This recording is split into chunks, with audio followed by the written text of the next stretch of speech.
On today's show, this is it. The Tampa Bay Buccaneers are officially playing playoff football in December, whether they like it or not.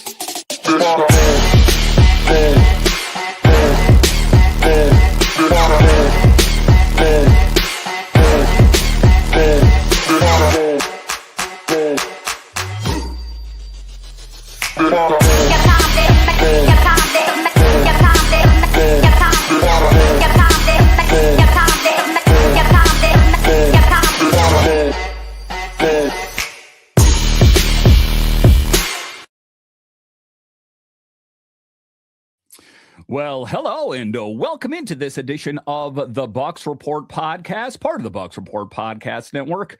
I am so glad you decided to join me today. As always, this podcast is free and available on all the major platforms. My name is Dan Holme. You can find me on Twitter. It's at DanCaps218. You can find us online, bucsreport.com. And the best way that you can help grow this show is to subscribe or follow the Bucs Report on YouTube, like the videos, and comment anything down below. So in this edition of the Bucs Report, how did we get here? Not must win, but they really should win. If you take a look at it, the Carolina Panthers in first place of the NFC South, a team that was an absolute dumpster fire last year, has turned it around under the tutelage of Dave Canales. And, that's got to be kind of a sweet moment for him to stick it to his former team. But you take a look at the schedules and the way they shake out. So the Buccaneers are taking on the Dolphins. If they lose this game and the Panthers beat the Seahawks, the season for the Bucs is over. How did we get here? That is the question. At that point, the final game of the season, Bucs versus Panthers, will mean nothing. I expect to see a lot of Teddy Bridgewater football, right? I expect to see a lot of fill-ins. And, it's all about what I talked with Steve Versnick about to start the season: sustainability, these late game heroics. I think us as fans drinking that creamsicle Kool-Aid of, yes, look at this, these late game comebacks. But when you look at them, in a lot of ways, they were coin toss. I mean, the Buccaneers won these games, and that's a good thing, but they definitely could have gone the other way as well. And that luck has run out for the Bucs. There is no reason that the Bucs should be playing the way they're playing right now. So just to kind of recount the schedule and how horribly they've played here as of late: 23-20 loss to the Panthers, 29-28 loss to the Falcons, a 24-20 loss to the Saints. They found a way to beat the Cardinals 20-17, a 34-7 shellacking by the Rams, 44-32 Bills over Bucs. A 28-23 victory by the Patriots. So you see where I'm going here? That the Buccaneers put themselves in this position based on some sketchy play, right? Based on some horrible defense. And, one of the things I was listening to Strouder's show with Steve Versnick, Sports Day Tampa Bay, and we're talking defense and what's the biggest difference. And one of the things that he said, it rang true, is Spytech, who's now running the ship out in Las Vegas. And also that it seems like the Bucs are just kind of running out of money, that they pushed all of their chips in on that Tom Brady era. And, those chickens are coming home to roost. And this is the time right now that, I felt all season that the Buccaneers were going to be that much better, because Evans, Godwin, McMillan, Abuka, Bucky, that on paper, it seems like a slam dunk. But there are certain things that are different. Baker is not the same Baker from earlier in the season, probably playing dinged up, right? I think that's a safe assumption. And, it's just this team does not have the same resolve, the same pushback that we saw from this team in previous years. And the questions about Todd Bowles' future, the question about Jason Light's future, that I expect big changes for this team if the Bucs 5-1 at one point, if they find a way to miss out on the playoffs, then I think big changes. And even if they do make it to the playoffs, how confident are you guys feeling about your team right now, considering where they are and kind of beep backing into victory if they do that? In a lot of ways, to me, it seems like stolen valor. So let's just dive into it here. Talking about the post-mortem of the Buccaneers-Carolina game. And this loss, and Carolina didn't end the season, but it made everything harder than it needed to be. And taking a look at the box score, and Baker Mayfield passing 18 for 26, 145 yards, 1 touchdown, 1 interception. As far as rushing is concerned, Sean Tucker, a touchdown.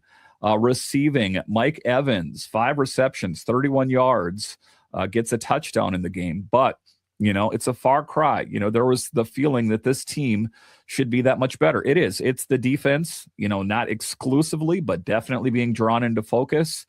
And, just the salt being rubbed into the wounds by the losses, especially to the Saints, the Falcons, and now the Panthers, that I don't think anyone had this sketched out going down like this for the Buccaneers. So let's start right there. Talking about the loss in Carolina didn't end the season, but it made it that much more difficult, because that's the truth, isn't it?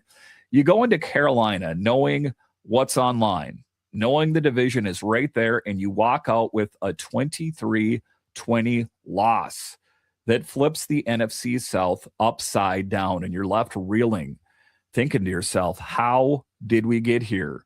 And credit where credit's due, man. Bryce Young made the plays late. He did 2 touchdowns, another one of those game-winning drives, and you got to tip the cap even if it hurts. And, to the people that say that coaching doesn't matter, it does.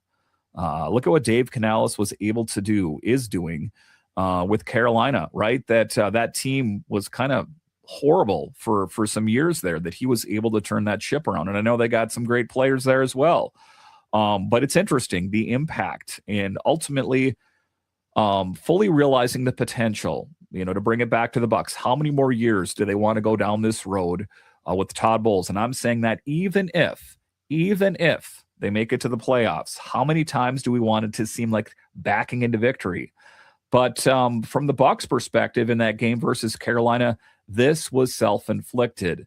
Penalties late, missed execution, miscommunication between Baker and Evans that ends the game on an interception. That's not scheme. That's not talent. That's details that are lacking.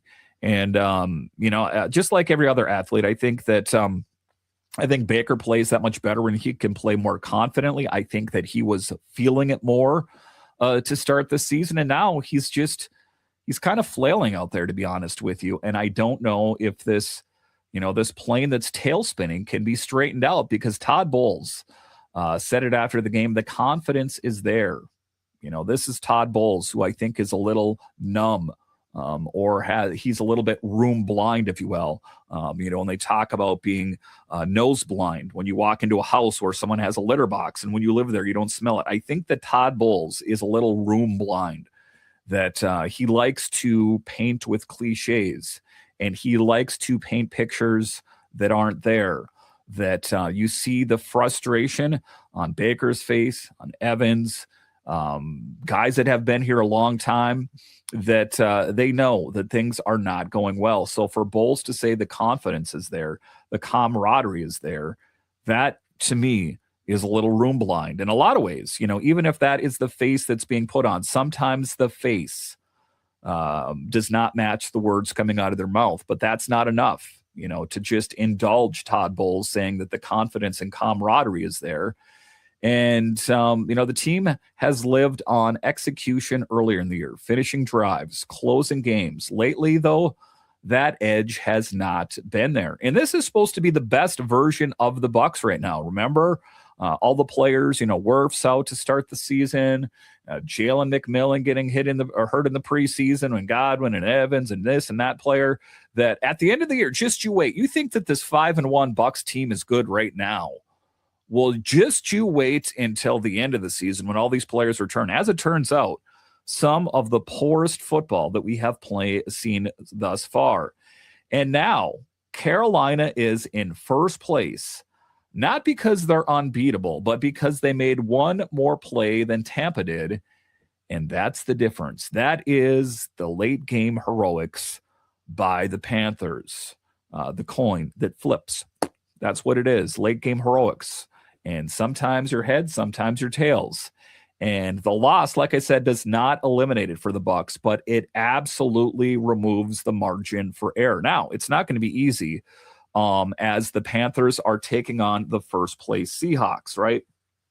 And, you take a look that the Buccaneers on paper should be able to handily take care of the Miami Dolphins because, well, it seems like they've kind of pushed the F it button for the end of the season, and that's why they're in the position that they're in. And I think that this is a prime opportunity. Taking a look at the Dolphins, 6-9 on the season, that, a lot of their starters not playing anymore, that I think that they have pulled the plug on the season. And that has to be a horrible thing for a fan base, right? To just feel like you're I know they're out of it, but to just give up, it must be extremely difficult to be a fan. But, take a look at the Bucs now, 7-8, dipping beneath 500. And again, I circle back to it again and again and again, 5-1, and this team was on such a high not that long ago that this burns for me as a podcaster and someone that covers this team, that question resounds with me. How did we get here? All right, so coming up here after the break, the Panthers won because they made the late plays and the Bucs didn't. Plain and simple. Straight ahead.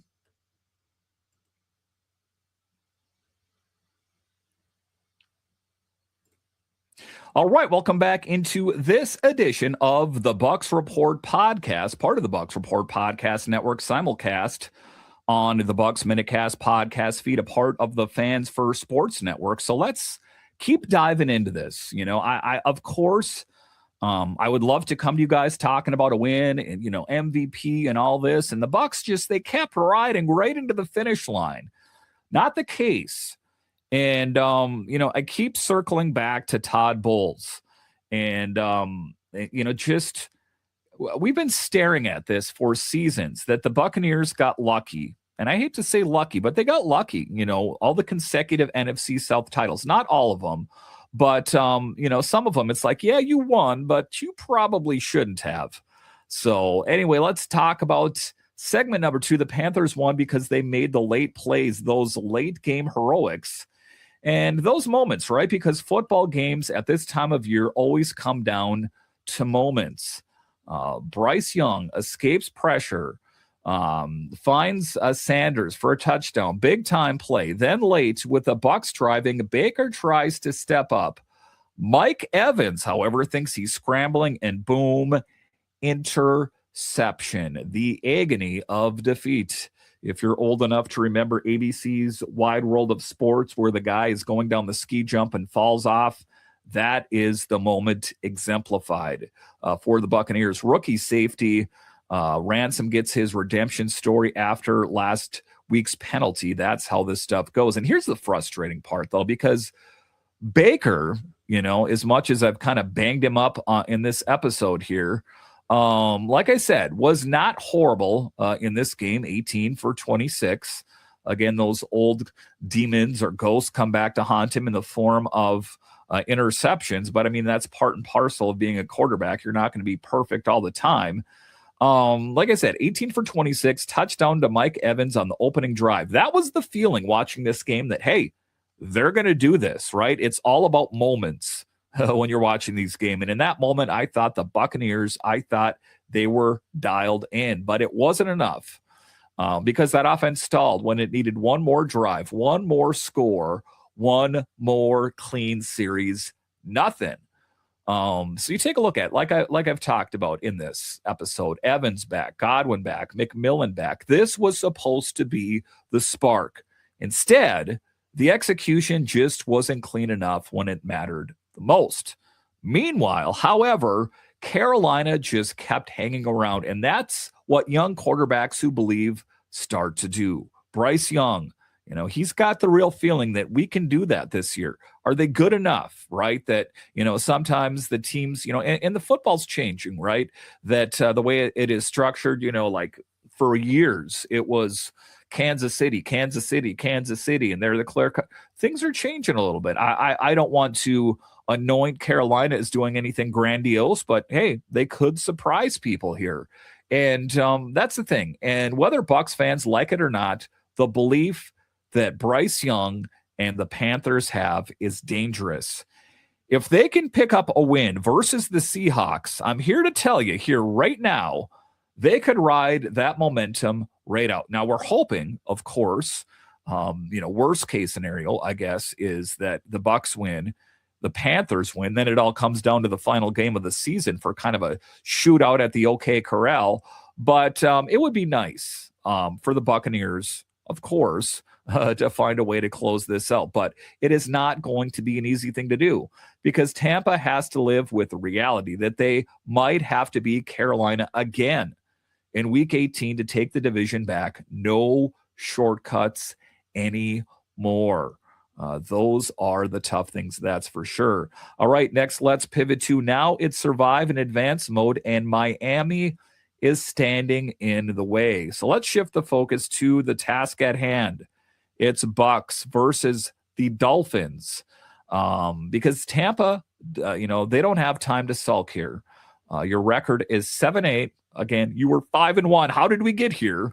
You lose to Miami. You might not even get that Week 18 moment, right? That it could be just quite literally mailing it in. And here's the problem. No Tristan Wirfs. Yeah, we're back to that problem again. That's massive. All-pro left tackle out with a toe injury. Okay, and I'm not trying to diminish it. So what does that mean? Benjamin Chuck Wuma steps in. And yeah, he's held up before, but this is a Dolphins defense that can bring pressure from anywhere. Now, again, yeah, I mean, I've heard different things about, I don't obviously follow the Dolphins as I do as closely as the Bucs, but I've heard that they've kind of checked out of the season. If there's any truth to that, I mean, I guess ultimately you look at the standings and there's not really a clear path for great things there. But you take a look at Miami's offense and their rookie quarterback, quick decisions, plenty of weapons. If you give him a crease, he's gone. And Todd Bowles even said you're not catching him if he gets loose. I'm talking about De'Von there. And so of course, every team has weapons, but it's how you plan to overcome. And the worrisome part, of course, is the defense, as it has been very porous. And how do you fix that? That there's not enough leak stop to put on top of that to try to fix that situation. So this becomes a discipline game. Eye discipline, gap discipline, communications, because it's going to be one of those things. Mike McDaniel is going to throw motion, misdirection, tackling, lining up wide, everything at you. How are the Buccaneers going to answer that? Because defensively, this is where the Bucs have to show who they really are. Stop the run, force the rookie quarterback into mistakes, make him hold the ball. That's how you survive this one. But do not, I repeat, Buccaneers fans, do not go into this game thinking it's going to be a slam dunk. We've been to this movie before, right?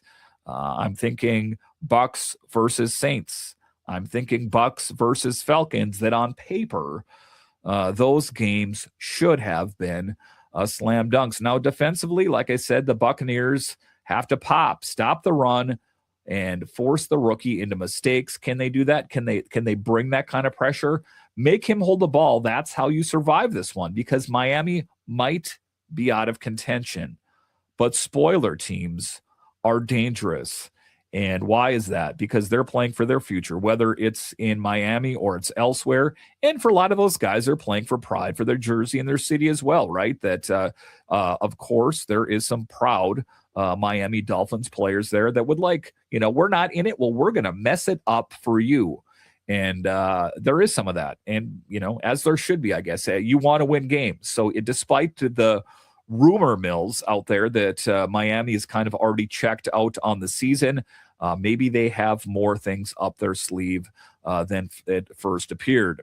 All right, so coming up here after the break, if the Bucs want to be division champs again, it starts with fixing the little things right now.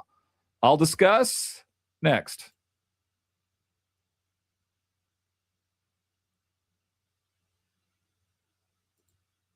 All right, welcome back into this edition of the Bucs Report podcast, part of the Bucs Report podcast network, also simulcast on the Bucs Minicast feed, part of the Fans First Sports Network. So let's dive into the final segment of today's show. And we've talked about in the show what's at stake. I've, tried to talk myself out of ad nauseum. How did we get here? How did we get here? But here we are, and it's about digging yourself out. The Buccaneers put themselves in this position. How do they get themselves out of it? Because they have to. There's no ands, ifs, or buts about it. This team is going to have to dig deep. So this is the final stretch. 2 games, no excuses, but I'm here to tell you the game on Sunday is a big deal. And I think that when you looked at the schedule to start the season, you didn't necessarily think that Bucs versus Dolphins was going to be that much of an impactful game. But it is. And as for Carolina versus the Seahawks, it is. And I would just it would be nice to take care of business, right, on Sunday, that it doesn't dreadfully, nail-biting, have to come down to the final game of the season. But Baker said it best. It's not one thing. It's penalties, missed assignments, little details that pop up at the worst possible times. And that's the part that us as fans drives us absolutely crazy, because this team can be better than what we've seen lately. We know why. That is the question. And if you take a look at a lot of the Q&As for different beat writers and podcasters where they open the mailbag, that's the question, is how is this team so markedly worse than they were last year? That on paper, they seem like they were, some good additions to this team. How are they struggling this year? And so you win in Miami and suddenly everything resets. You can kind of, take that high burner and turn it down a little bit. You get Carolina at home. Winner takes all. 4 straight years of NFC South dominance on the line. 5th straight if you close it out. Todd Bowles, dig deep. The part that I fear is that he has already lost the locker room. And for me, I know we're talking about coming up on 5th straight NFC South title. I'm ready for a change. It should not come down to this. It seems like the last couple of years, at least, that it comes down to the wire, where this team plays so well and then they just fall apart. And if you take a look at the roster and their statistics, you cannot really draw lines to this problem. The defense, a little bit more, but offensively, this team on paper seems like it could do much more. So that's still there. 5th straight if you close it out. That is still in the equation. That opportunity has not gone away, but it starts Sunday.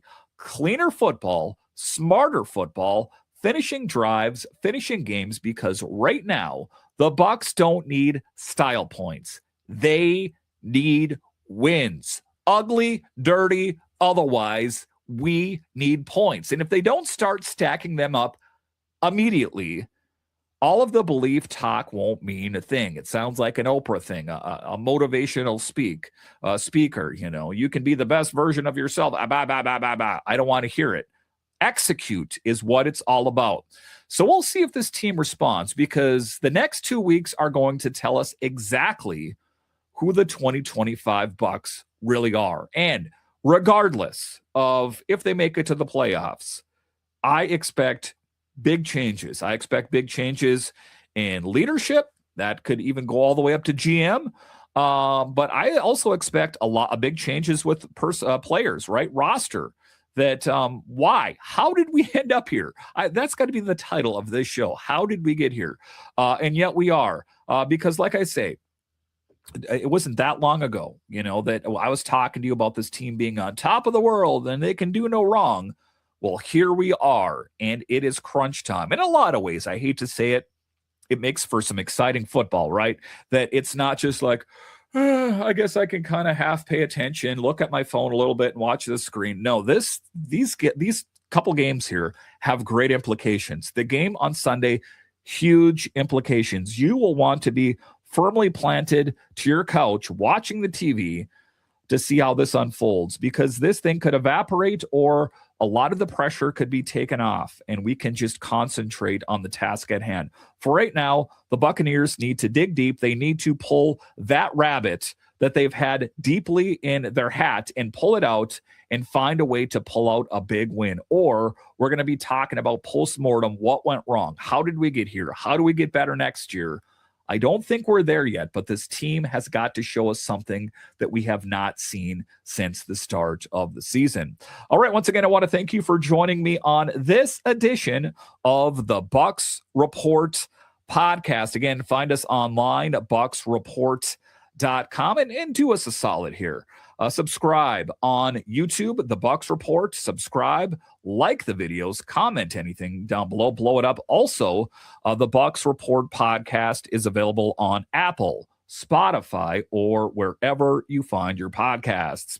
All right, once again, I want to thank you for joining me on this edition of the Bucs Report, part of the Bucs Report podcast network. And I'll talk to you again next time.